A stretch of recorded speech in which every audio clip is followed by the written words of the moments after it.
Hi,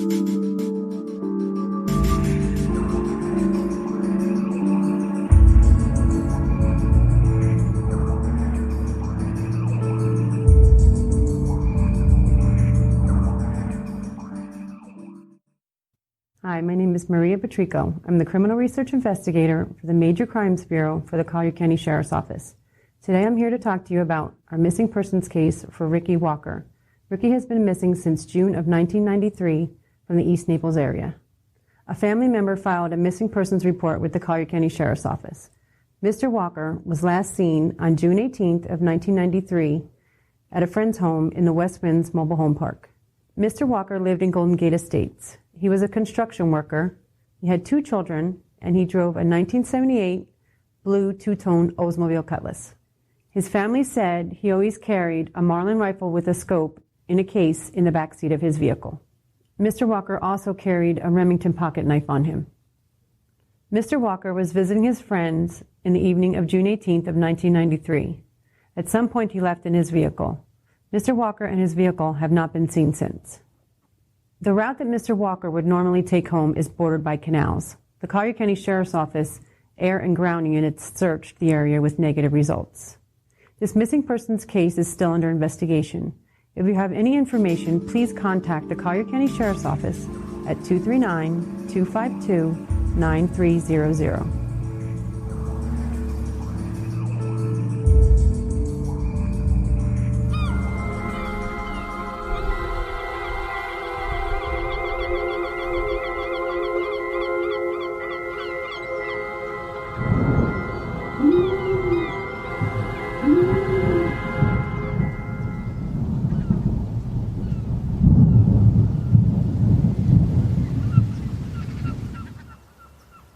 Hi, everyone. Hello. I'm Lauren. I am Ken. And this is Paradise After Dark. Dark. Paradise After Dark is a bi-weekly podcast covering true crime, Unsolved mysteries, missing people, urban legends, and the dark side of the Sunshine State. First, if you would like to support our show, please subscribe to our Patreon page at patreon.com/Paradise After Dark podcast. On Patreon, you'll have access to bonus episodes, our spin-off show, Vacation Edition, discounts on our merchandise, and more. If you have a question, a Florida case suggestion, or you just like to chat, please email us at paradiseafterdarkpodcast@gmail.com. And this month, we would like to give a shout out to our newest patron, Amanda, coming in at the Unsolved Mystery level. All right, that is awesome. Thank you so much for your support. In other news, CrimeCon is still set for October 30th to November 1st in Orlando, Florida. So if you guys want to come see us there, we will be there. It's going to be a good time. And if you don't have your passes or tickets yet, you can call or go on the website and use our promo code. Our promo code is Paradise20. Yeah, Paradise20. That will get you 10% off. Yep, use that and that'll get you 10% off through the gate. It's a lot of fun there, CrimeCon. Yep. I'm excited. So, anyway, Lauren, this week, this case here hits really close to home. It is close to home because it takes place in our neck of the woods. So let's get started. We're going to talk about missing person, endangered missing Ricky Walker. So last month on June 19th, 2 days before Father's Day, Kelly Walker Mathia made a heart-wrenching, tearful Facebook video. She told her audience about her father, Ricky Walker, and how much she loved him and missed him. She implored everyone to give their dads some extra love this Father's Day because you never know when they'll be gone for good. She begged for anyone with information about her father's whereabouts to come forward. She even named the people who were last seen with her father and asked them to finally tell the truth. June 19th was the 27th anniversary of the day Ricky Walker disappeared without a trace in Naples, Florida. According to the Charlie Project's website, Walker and his father were constructing a house off of Randall Boulevard in Naples, Florida in June of 1993. His family members invited him to a barbecue during the evening hours of June 19th, but Walker said that he had plans with his friends John and Don Stacy. He planned to meet them near a mobile home park in West Wind's Trailer Park along eastbound US 41 in Naples. Not at the trailer, but near the trailer. At this point in time, we don't know exactly where they were actually hanging out. I think it's important for our listeners that we paint a picture of the landscape and distance between Randall Boulevard and the West Winds Trailer Park in Collier County. It's a haul. In 1993, Randall Boulevard was the very outskirts of Naples, Florida, far, far east of what is considered the inhabited part of the city in an area known as Golden Gate Estates, although I'm not even sure that it had that name back then.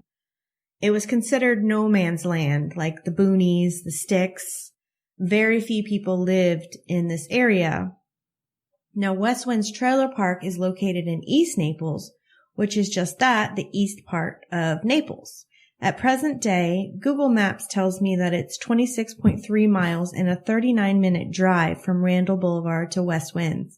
But back in 1993, many of the major roadways that one would take were either dirt roads or didn't even exist at that time. Yeah, now they're 4 lanes, and now they're actually in some situations, some cases are 6 lanes. But back then, you were talking a 2-lane road that was not improved. It was a road. A desolate. Yeah, it was just a 2-lane road that you would see on just some country hike.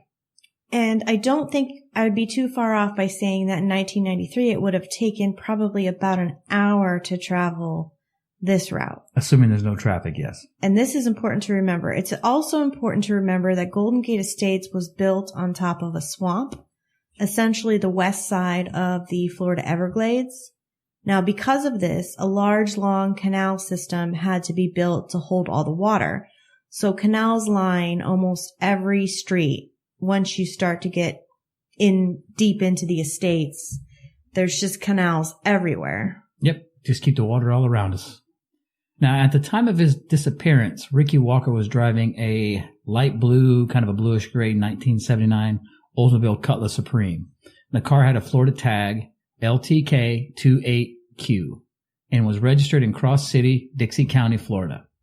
He had a rifle in his vehicle, and it was described as a 1989 Marlin 330 or 3030 336 CS with the serial number 12087456.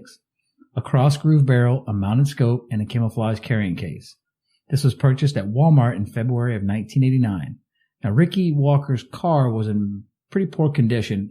The vehicle has a spare tire in the trunk, and the names Ricky and Kelly are scratched into the passenger door or the dashboard. He was last seen wearing a dark-colored cap, similar to a baseball cap, a T-shirt which was possibly dark blue, and was either plain or had the word Hobie printed on it. Size 34-32 blue jeans of an unknown but probably inexpensive brand, Fruit of the Loom underwear, size 9 white sneakers, and possibly a chain necklace. He has black hair, green eyes, and may have a mustache. He has a tattoo on his left shoulder of the name Ricky with the C slightly tilted. The tattoo is in blue ink and was obviously not done professionally. His ribs were previously fractured. One of his pinky fingers was cut off and sewn back on, and he has scars on his back from being beaten with a chain. Walker is missing all of his front teeth. He may have Rh negative blood. Walker smoked cigarettes at the time of his 1993 disappearance, and there were several conflicting statements about whether Ricky Walker had been inebriated that evening. His family told authorities that he was in good general health and not depressed at all around the time of his disappearance. So everything that Ken just told you is what you'll find with a simple Google search of Ricky Walker's name. His case is featured on the Charlie Project's website, the Doe Network, etc. But I have questions, and I'm a firm believer that the devil is always in the details. So thanks to the Collier County Sheriff's Office, we got all of the reports on this case. 74 pages of reports, which isn't really that much considering when we did Felipe Santos's case, there was over 400 pages for that case. It was a lot of pages. So it wasn't that much, but it was a lot more information than what you find with a simple Google search. And I think a lot of this information is important. Yeah. Well, I mean, most of this information is, it's basically like we say, it's public knowledge, and it's all in the police reports. Yeah, it's all public record. So, and I've also been speaking with Ricky Walker's daughter, Kelly, who's provided me with some of her own memories and what the rest of her family remembers about what happened to Ricky. So Kelly told me, first of all, that yes, Ricky and his father were constructing a house on 8th Avenue, which is off of Randall Boulevard, and the two men were living in a trailer on the property while they built the house. And the Stacy brothers did not both live in West Wind's trailer park, as it is implied in the narrative above. Only Don Stacy lived in West Wind's trailer park, and John Stacy lived in a home off of Everglades Boulevard.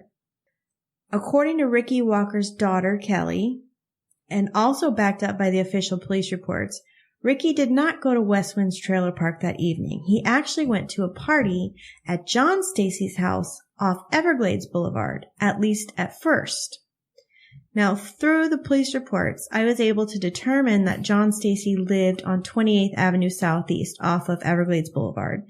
And again, this is another area of Golden Gate Estates that was sparsely populated back in 1993. Pretty rare. So Randall Boulevard and Everglades Boulevard actually intersect with one another. But Everglades Boulevard is a long road, about 15 miles running north to south. According to Google Maps, today, the route from John Stacy's Street to West Wind's Trailer Park is 27.7 miles and would take 41 minutes.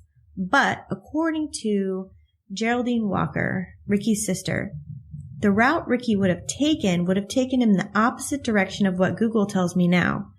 He would have gone south on Everglades Boulevard, crossed over I-75, or as we call it, Alligator Alley, and went through the, quote, South Golden Gate blocks, and the Picayune State Forest. You know, Ken, can you describe the South Golden Gate blocks and what they were like in 1993? Yeah. Well, first, let's give you an idea of what Lauren's talking about, because when you say 27.7 miles and it takes 41 minutes, let's go back to 1993 like we spoke about before. When you live out in this area that they're talking about here off Everglades Boulevard, it's not like you're in a city where there's 4 or 5 different directions you can go to get to these places. You have to go one direction. And at the end of every street, like Lauren said earlier, are canals. So off Everglades Boulevard, no matter which direction you go, every road, because if you travel down Everglades Boulevard, you can go left or the right. Each one of those roads dead ends into a canal. So if you go down one of those roads, you can't take this road to that road to this road to that road like you would in a normal city block, because you're out of what they call the estates. So keep that in mind, because you can't just, like I said, if you make a left-hand turn, you have to pull into somebody's driveway to turn around. There's no U-turns or connected roads. But the area she's talking about here is very grid-like. So everything's laid out in a grid. And again, the same scenario. When you go to the end of one of these roads, you hit a canal because those are all dug. And I think we spoke about how this was all put together originally in Squally's episodes. We talked about the Golden Gate Estates and the Gulf American Land Corporation. They were originally were trying to build something. So this is just a very desolate area. And in 1983, if you crossed over Alligator Alley or I-75 and you got out there, you didn't see a car. You didn't hear a noise. You might see the occasional airplane fly over. This was very, very desolate. Mm-hmm. Very quiet. The roads were not improved. We say roads, again, these were more like trails. So the roads had been put together once, but in all the years they back in the 60s. Yeah, and they had never been beat maintained. Up, broken. Guys got out there in four-wheel drive trucks. We used to go out there and shoot. It's just an area that was basically no man's land, like Lauren said earlier. And I've actually gone on Google Maps and I've taken some screenshots that I'm going to post on our social media, so people who listen to this episode can see like a satellite view of what this area. I think you really need to see it, see what we're talking about. So, like we said, Ricky would have gone south on Everglades, crossed over Alligator Alley, and went through the South Blocks and the Picayune State Forest. He then would have come out on a gravel access road, probably Miller Boulevard, I'm assuming, to US 41 and traveled west to West Wind's Trailer Park. The route would have taken him into some very sparse and remote areas. Like Lauren said earlier, if the car is running a little weird or something's funny, and if you're in a car in 1983, you're most likely not going to go down this path. Miller Boulevard is made for guys. If you don't have a 4-wheel drive vehicle, you don't go on Miller Boulevard. You don't do it today, and you damn sure didn't do it back in 1993.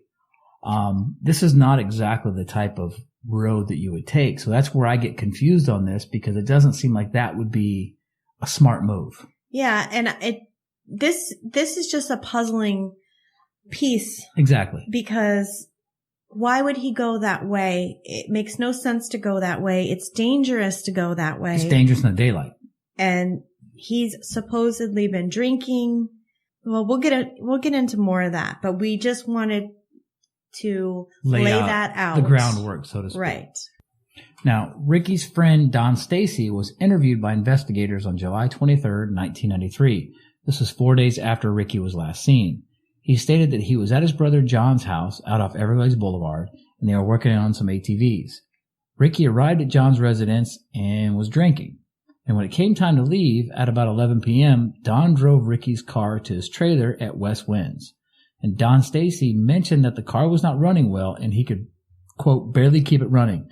And just keep in mind this detail, that Don was having trouble keeping the car running. He stated that a .30-30 rifle in a camo carrying case was in the back seat of the car.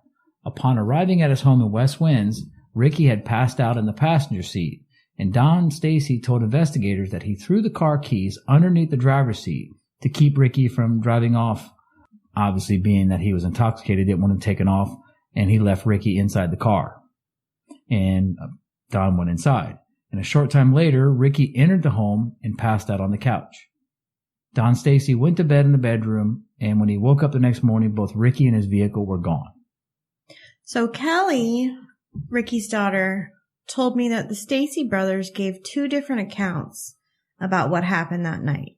The first one was basically what Ken just said. When the party was over, Ricky was too drunk to drive, and Don drove him home to his trailer at West Winds Trailer Park.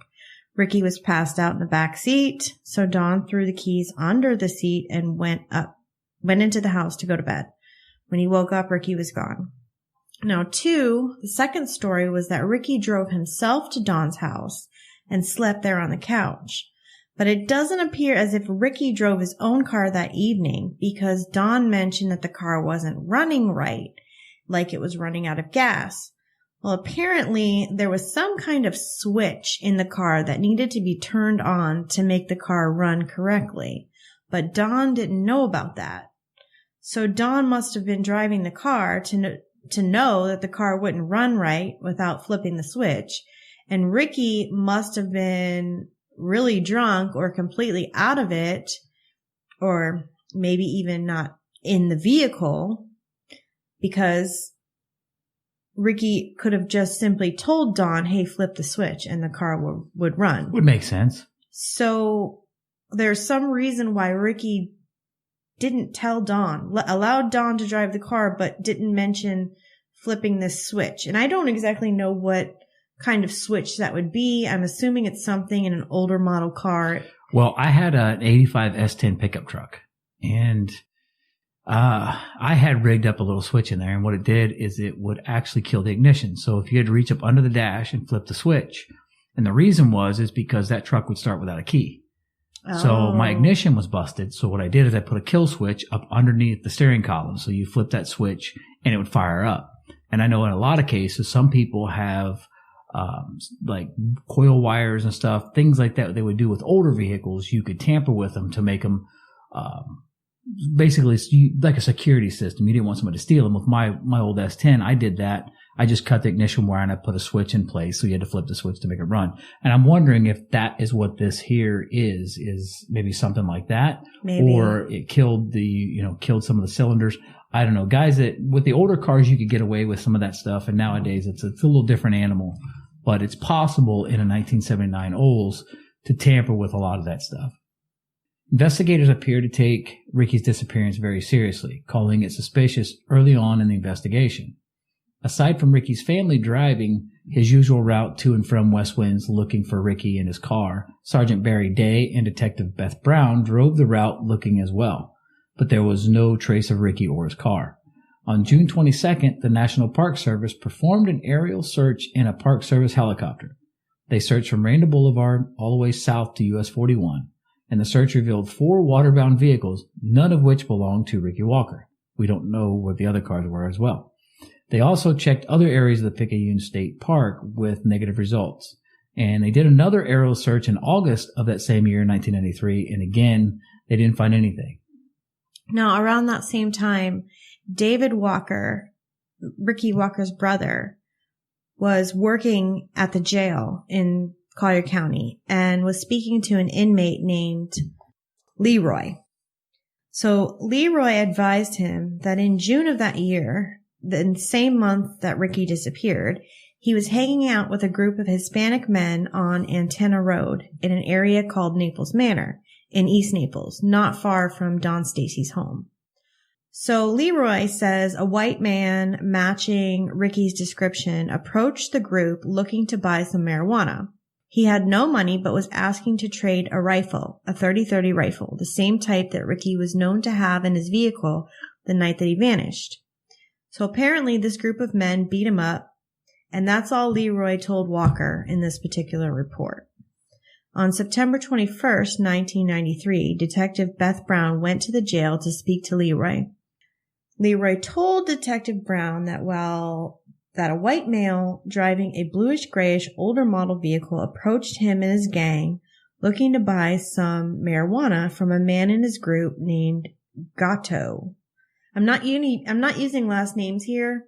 Well, it's because there's no charges, no arrests. Right. Nothing, so I'm not going to be using last names, but this man named Gatto, the man couldn't pay for the marijuana, so he produced a .30-30 rifle and offered it in exchange for the weed. The group became disturbed when the white man brought out the rifle and began to beat him. Leroy said that he became scared when it looked like the gang was seriously hurting the white man, so he took off. He also advised Detective Brown that Gatto owned a junkyard and the vehicle that the white man was driving could possibly be hidden there. This junkyard was checked and Ricky Walker's car was not found there.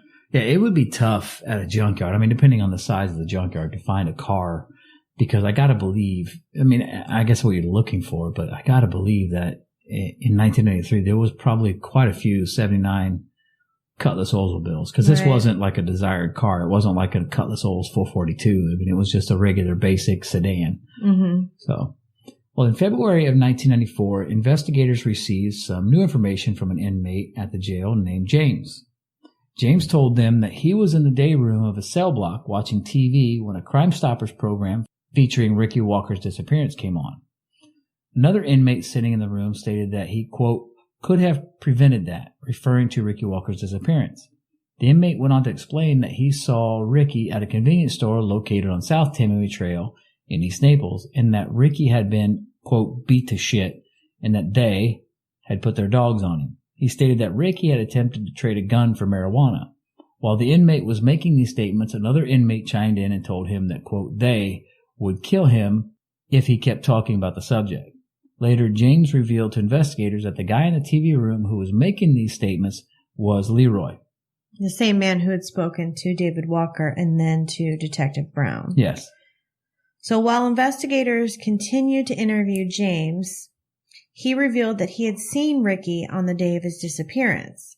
He stated that at approximately 3:30 or 4 p.m. at Don Stacy's house, he saw Ricky, and Ricky did not appear to be intoxicated. He said Ricky pulled out his .30-30 rifle and asked one of the Stacy brothers to put the rifle in the house to hold it for him. So if the rifle was being held at the Stacy's house, how could he have tried to trade it for marijuana later that night? Yeah. Devil's in the details here. Exactly. Well, in March of 1994, another inmate came forward with possible information about Ricky's disappearance. This inmate, Enrique, told investigators that Ricky had been killed in February of 1994, which, of course, was wrong, 1993. He couldn't give investigators a physical description of Ricky, but said that he was driving a red car. Wrong again. He stated that Ricky was shot and killed and that his car was in the swamp in the Everglades. He then stated he would help investigators with more information if they could let him out of jail. Then he refused to give any more information. So he was just looking for basically just, obviously this is just all bullshit and this guy just wanted to get a deal so he can get himself out of jail. Again, in August of 1994, another inmate came forward and said he had information about this case. His name was David. He stated that Ricky Walker had been killed by Jaime, but would not elaborate on where the body was or any further information unless he was released from jail. However, apparently, David was the third person to tell investigators that Ricky had been murdered by a man named Jaime. In January of 1995, another inmate named Melissa requested to speak to investigators about the case. Melissa told them that she had seen Ricky Walker the night he disappeared. First, she said she had seen him in Naples Manor, then again later at a man named Richard's house. There, he was standing outside of his car and offering to trade some stuff he had for some drugs. He did not have any money, and the stuff she was talking about included a rifle. She also stated he was very intoxicated. She stated that she was inside the house and heard 2 gunshots. Outside, she saw there were approximately 5 Hispanic males standing around Walker. Walker had supposedly shot one of the men, so the group beat him and slashed his throat. They also apparently cut off one of Ricky's fingers. Melissa then told investigators that there was probably not a, quote, whole body to be found, but couldn't give them any idea of where the body or the body parts might be hidden. So what we just told you was one theory about what may have happened to Ricky Walker. He may have been the victim of a drug deal gone bad involving a Mexican gang, and his body may have been dismembered and buried somewhere in the Everglades. But there's a couple other theories that we can't skip over. Well, first on this one, this is the one that kind of intrigued me. Now, we mentioned earlier that Ricky had his pinky was cut off and sewn back on. Mm-hmm. So I'm curious of how, number one, how that happened. And 2, was this something that maybe she saw, like previously? Maybe his throat wasn't cut, but maybe they did cut his finger off. Maybe he was involved with these people earlier. And if not, if she's not making this up, who was it that she saw get murdered? So there's like so much stuff coming from this statement, it's right. Like, if it wasn't Ricky, who was it? But Ricky, we talked about having his obviously it couldn't have been him at this point because the day he went missing, his pinky had been sewn back on. Well, maybe they cut another finger off. Exactly. Well, I'm thinking, maybe it was him from a previous time. Maybe his throat wasn't cut, but his pinky was cut off. And so that's where I was like, well, this one I kind of leaned into, but then I sort of backed off once. Well, it's hard with this because it seems like some of the people coming forward with this information are wanting they're already in jail and they're wanting a deal. They're wanting to get out of jail or reduction in charges or something. Well, one of the things that it's hard to believe somebody with ulterior motives. They could be making things up. Yeah, and anybody that's in jail will do whatever they can to get out of jail. Right. We've seen that, and we've done cases on that. But I found this really intriguing because obviously maybe she knew that he had lost his pinky. So I'm curious if some of these people knew Ricky Walker, and basically in a different format. Maybe they knew him, not just knew of him. Right. So I have to find that maybe they're friends, because in 1983 Naples was still pretty small. I mean, we've done some cases. I mean, it wasn't exploded like it is now. It's not like it is now. And one thing to keep in mind too during this case is you've got, when you're talking about Golden Gate or Golden Gate Estates, that's a whole different community than Naples. Right. When you get into Naples, so now North Naples, Naples Park, Naples, that's a whole different area than it's kind of like Chicago. There's different sections of Chicago. There's different sections of New York City. Right. Different boroughs, if you will. And Naples is kind of built the same way because Golden Gate Estates and Golden Gate City, where the working class people, everybody knows everybody. Mm-hmm. You get into Naples and that's where your tourists, your people that have summer homes, things. So we're talking about a lot of people who know each other. So that's why when I was reading this particular police report, it just caught me off guard because she knew about the missing finger.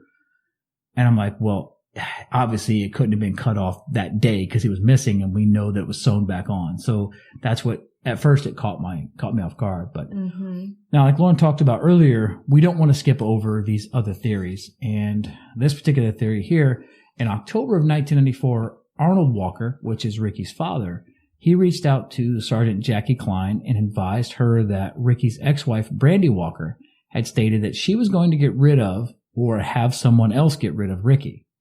Later that same date, Sergeant Klein received a call from a woman named Deborah, and she lived in Fort Myers, and she advised that 2 or 3 months before Ricky's disappearance, Brandy Walker told her husband Robert that she was going to get rid of Ricky so she could have custody of the children. Now, Brandy is Ricky's ex-wife? Ex-wife, yes. Okay. And Kelly's mother. yes. Biological mother, yeah. Yes. Now, going back to the interview with James, he is the inmate who had overheard Leroy in the day room of the jail that stated that Ricky had been murdered by the Mexican gang, but also that he had seen Ricky that day and witnessed him ask the Stacy brothers to hold the rifle for him.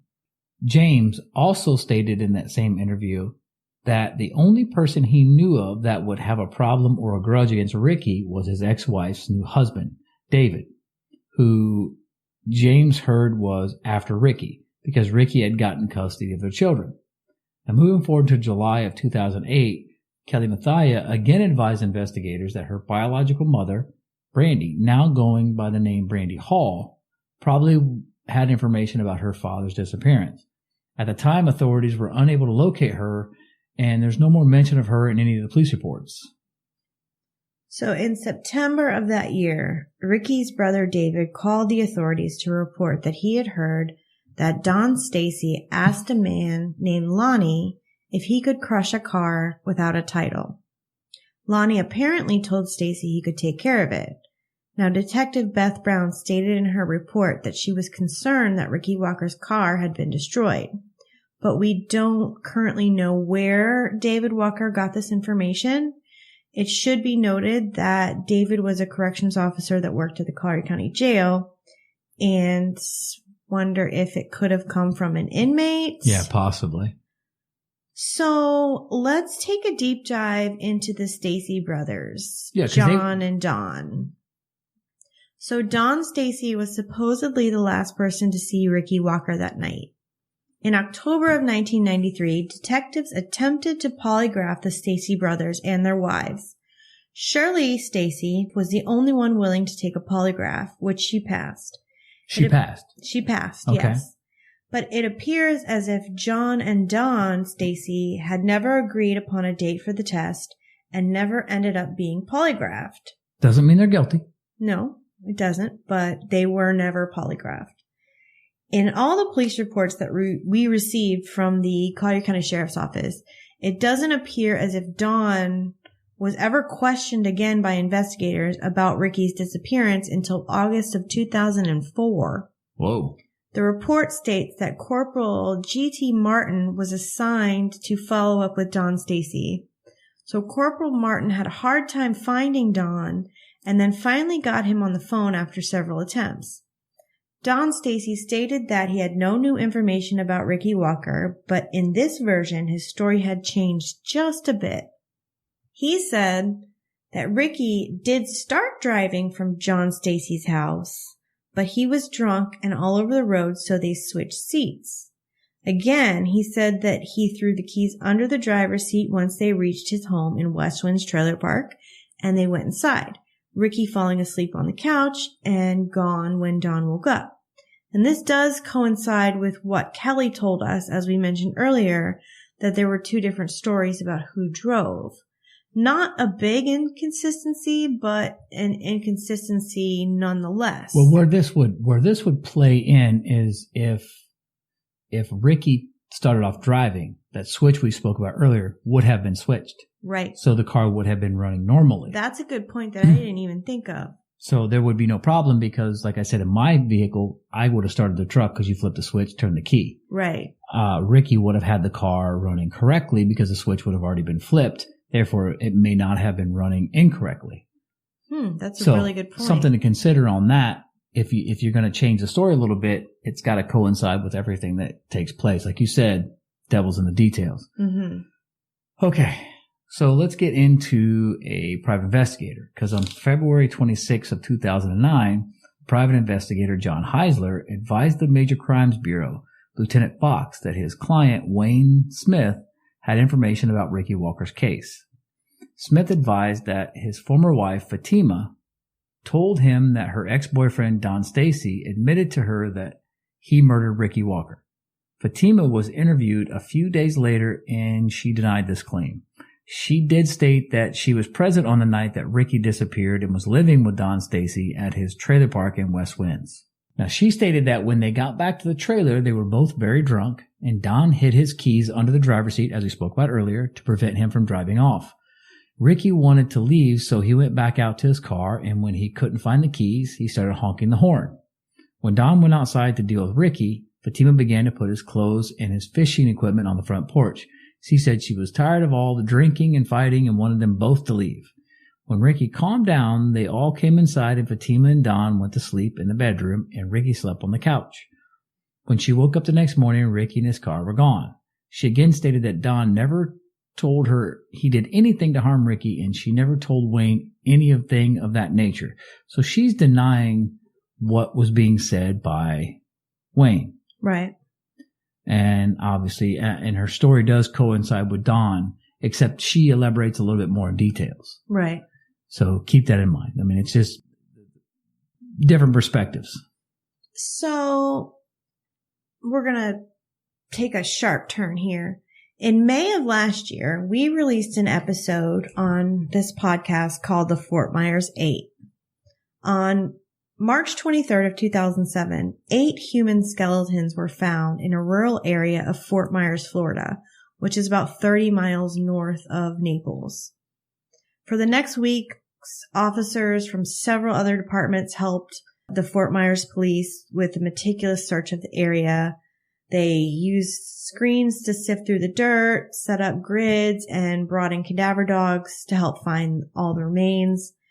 Forensic anthropologist Heather Walsh-Haney from Florida Gulf Coast University was brought in to map out the scene and to predict where bones may have been carried away by groundwater and animals.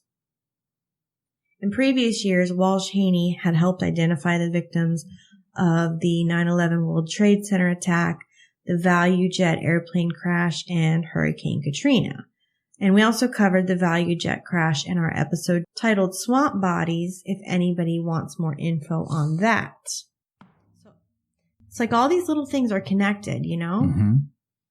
So Heather Walsh-Haney stated that she believed that they had found about 90% of each skeleton. Crime scene technicians had hoped the dirt underneath the remains might have revealed spent bullets or ligature remains if the bodies had been homicide victims, but that didn't happen.